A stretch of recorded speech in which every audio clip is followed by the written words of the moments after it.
So I just wanted to briefly go over what changed in the newest beta build for LA Shamans in particular. And two things noteworthy is both Earthquake and Frost Shock got their damage doubled, and Frost Shock got the Maelstrom part removed. So it now always costs 0 Maelstrom, meaning you never have to worry about wasting Maelstrom by casting it. And it also now always does as much damage as it used to do at 20 Maelstrom. So that's actually a really nice change, as you can now kind of use it for movement without having to worry about wasting anything. I would still prefer having it cost Maelstrom and just do enough damage to be worth using during movement, but that'd be kind of hard to tune and balance on whatever else. So I understand why they did this instead. This is also fine. This gives us an ability to use on the move. My one complaint is it does do quite a small amount of damage, like at my current gear. Let's right click all these trinkets off. Lightning Bolt hits for about 2,700 non-crits, and Frost Shock hits for... Wait, what? Oh, trinket procced again.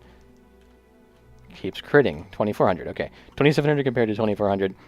It does slightly less damage than a Lightning Bolt. Granted, it is instant cast compared to a normal cast time, but Lightning Bolt can also overload and also generates Maelstrom, so it is quite a bit worse than what Lightning Bolt, but comparing it to a Lightning Bolt isn't exactly the most productive thing. It's more about how much damage it actually does in total, which 2,500 my current gear level is quite minimal, but it is something. And it's, I guess I call it quite minimal, but it really isn't that bad. Ideally for me, it would do a little bit more damage, but there's obviously the concern that if they buff it too much, we end up in the situation where we're using a Frost Shock over Lightning Bolt, or something silly like that. And at least now with Ellie, now that Lightning Rod is removed and all that, they have the ability to buff Lightning Bolt without causing AoE talents to become really good for single target, unless they consider High Voltage a bad talent for single target. They don't want us to use that, or exposed elements or something, but I really don't see why they wouldn't buff Lightning Bolt, so that's still on the table as well.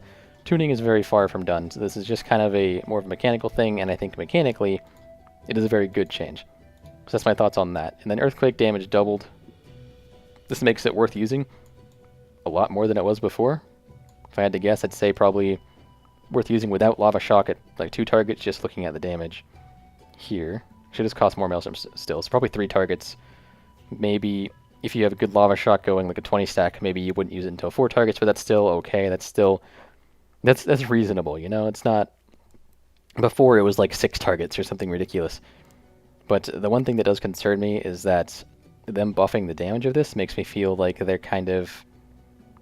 They don't think we're serious about the playstyle being slow, and maybe they're giving us a little time with the current pace of AoE with actual damage to see how we respond. I'm not trying to come up with like conspiracy theories here. This is something that is actually a really good idea, because a lot of the times people complain about the pace of something when in reality they're complaining about the damage. They just don't like necessarily realize that, where maybe it doesn't feel rewarding to hit Earthquake when you get that much Maelstrom because it does no damage. Now that it does damage, some people might change their mind and say, you know what, this feels okay.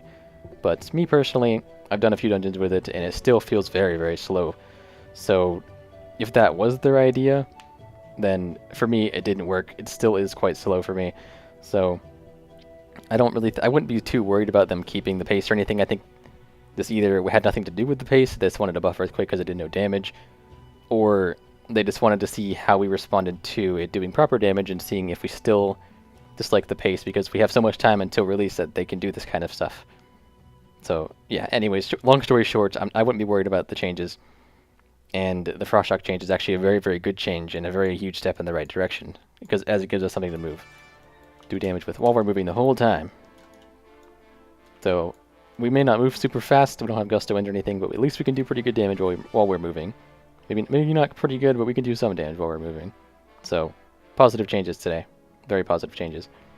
And additionally, there is one trait I wanted to look at called Igneous Potential. It increases the damage of your lava burst, and it increases your lava surge chance to 20%. And if you stack this, I'm assuming it would just continue to give you 5% more.